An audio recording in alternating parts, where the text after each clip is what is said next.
Hello and welcome to Lynchburg Live. I'm your host, Linda Smith. My guests tonight are Lynchburg ophthalmologist Dr. Darin Bowers and his wife Pam, who's a registered nurse. Several years ago, Darin and Pam started an ophthalmology mission in Roatan, Honduras, screening for eye diseases and doing cataract surgery on the patients there. Tonight they're going to tell us about this mission. Darin, Pam, welcome to Lynchburg Live. Thank you. As I said in the introduction, you and Pam are involved in an ophthalmology mission in Roatan.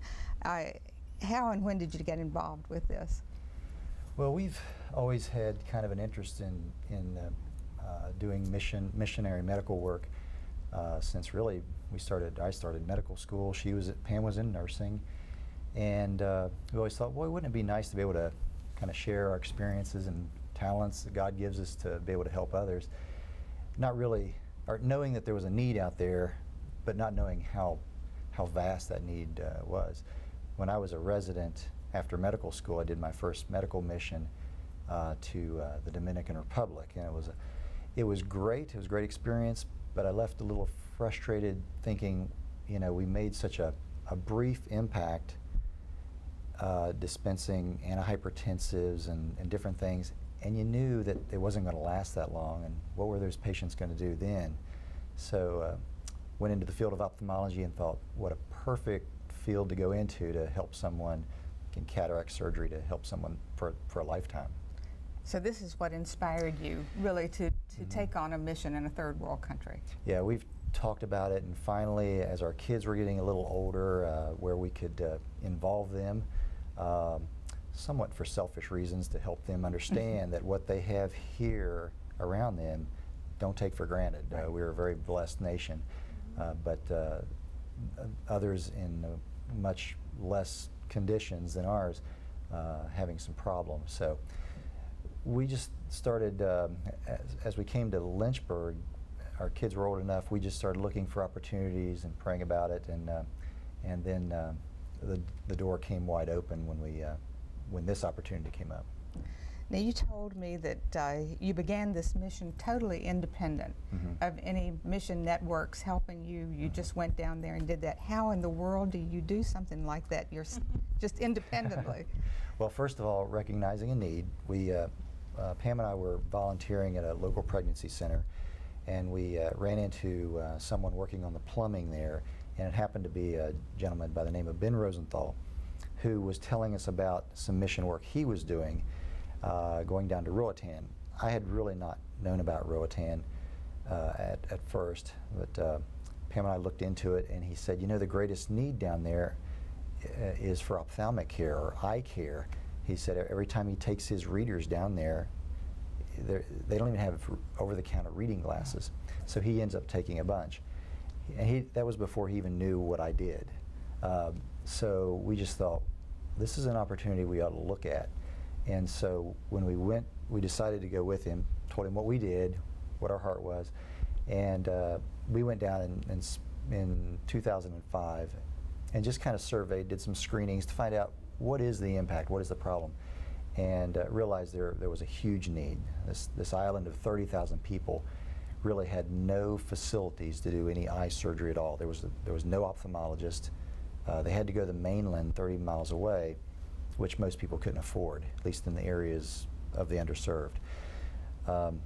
Once we realized there was a need, and we certainly had the desire, and we had the support of two families, the Rosenthals, Ben and Beverly, and Coopers, friends of ours, Keto and June Cooper, who, by the way, he was born there, and that's how the connection started with them. So they built homes there to try to help that community. We basically, I thought, well, it's going to be easy. We'll just contact some mission groups. There's lots of them, and they'll be interested in helping us. Everyone was interested in us being involved in a mission, but they really weren't interested in setting up a new site. So we just thought, well, the need is there.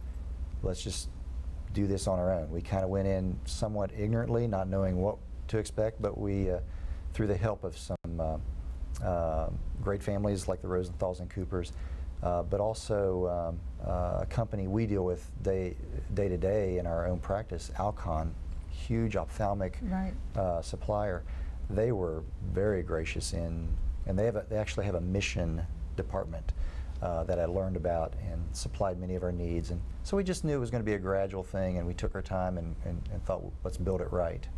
And Pam, I understand that your faith has been something that has sort of driven you and sustained you in setting this up. Yeah, so I would say that our faith is probably the #1 most important thing to both Darin and I, as being believers in Jesus Christ and knowing Him as our Lord and Savior. We know that it's our honor to be able to follow Him and put Him first, others second, and ourselves last, and realize that this is what He wants us to do, to be able to use whatever resources and gifts that He's given us to reach others and be able to do it in His name. So it was definitely an outreach of our faith. I think that's such a wonderful attitude, and I wish that more people had that attitude, and I think what you do is exceptional.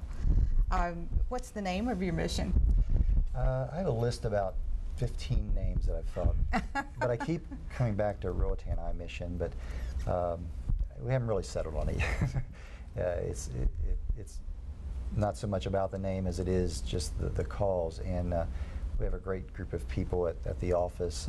Some of my head technicians and that I work with day to day have really taken ownership in it, and we've gotten to know, most importantly, gotten to know some of the people down there. So we're starting to build relationships, which is so important, and just we always leave thinking we're more blessed just as a result of having been there. So it's been nice.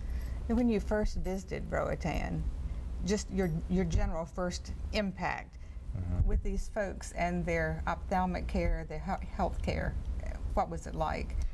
Well, it was a little surprising. You'd think people would be kind of frustrated not having access to care, but the people in general are very content. They've just learned to be content with what they have. They feel blessed in what they have, and they don't take anything for granted. I mean, they enjoy life.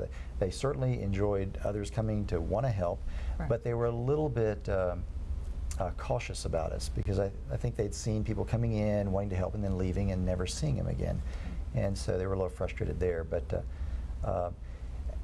one thing that really kind of made a major impact on me was when we did finally go down for the first time to do cataract surgery. We started at 7:30 in the morning, and we just thought we'll do as many as we can, as many as needed, and we worked till midnight, 7:30 to midnight, just constantly, case after case, brief breaks to eat and drink. And we had patients literally show up at 7:30 and wait till midnight, and we never heard anyone complain. They were just so grateful, and This was just the two of you. Excuse me for interrupting. No, it's usually a team of about 10 of us going down. We have 3 daughters, and we put them to work, train them, one to run the autoclave, and others to screen patients and set up instruments and various things, plus a few from our office, some technicians. So there's usually a team of us, so it truly is a group effort. That's great. What eye conditions do you see there that, I know that you told me that you see eye conditions like we see here, but they're so much worse. It is. For cataracts, which is one of the most common things we see there, these aren't cataracts that are moderate to where you and I would be really complaining, wanting them off. These are advanced cataracts. In fact, I have a photograph of one that we literally took out. I named it the Black Pearl. It was truly black. And you rarely run into that in the United States. We just don't let them go that far. They become like a rock. But other things like glaucoma, blinding disease has no symptoms until it's too late, where patients can lose their vision. And that was probably one of the most difficult things to deal with, seeing blind patients coming in thinking, oh, maybe we can help them, only to realize they've got an irreversible condition we can't really do much for now. It's too late. So what you do really takes these people who are blind and gives them a whole new world. It's been amazing. We've had a number of them, and unfortunately, we've had to kind of triage, because obviously you can't go to 30,000 people, right, and how many thousands need the surgery. So we try to deal with the ones who have bilateral cataracts, who are affected. They can't work.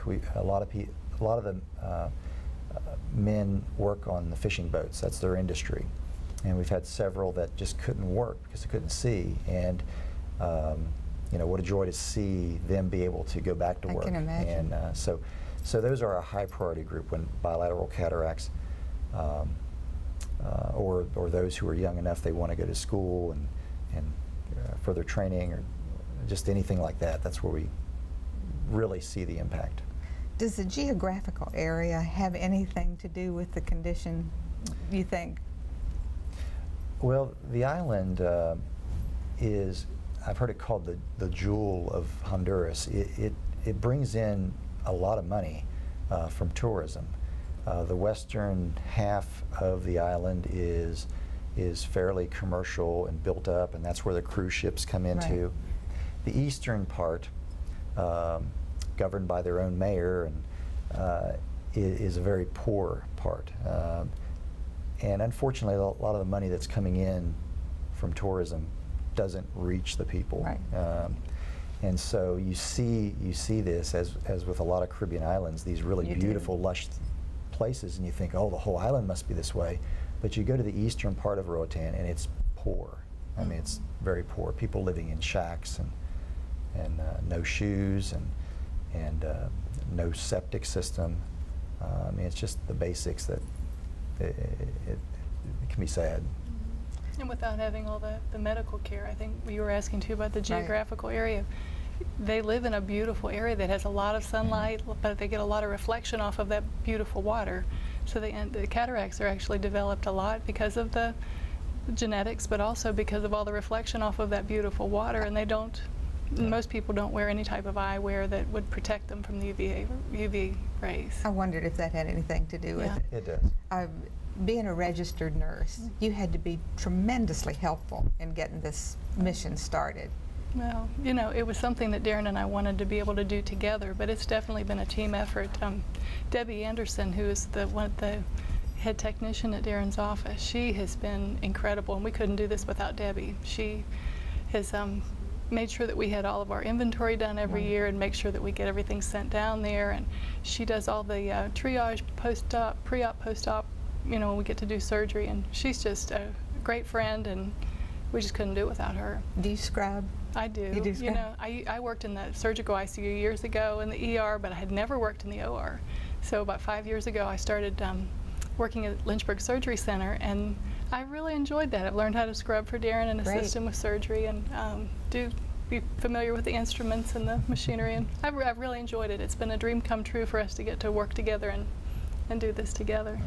So how did you act? ICU years ago in the ER, but I had never worked in the OR.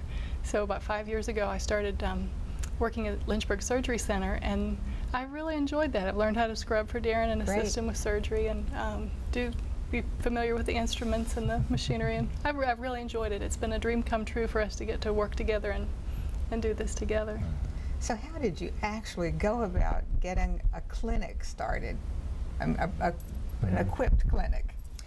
The community, we work in a community called Oak Ridge Community, and they just took us in. Of course, they knew that the two families real well that had been established there.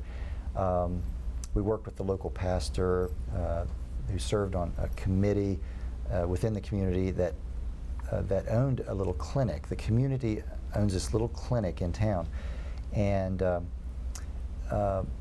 it had room for us to be able to place our items in and everything. We tried the government hospital, but in Honduras, when the government changes, everybody changes. The doctors, everybody in the government hospital. So you didn't know, you couldn't rely on anything being there, and the conditions weren't great. So we thought we'd do better by creating our own clinic, and this community building was available, which they allowed us to set up. And so we have it completely equipped. We thought if we build it, they will come. Equipped with exam lanes to examine patients, all the surgical equipment, donated materials, implants from Alcon. And now we've been in contact with doctors really throughout the United States who can now come and serve. They don't need to bring anything.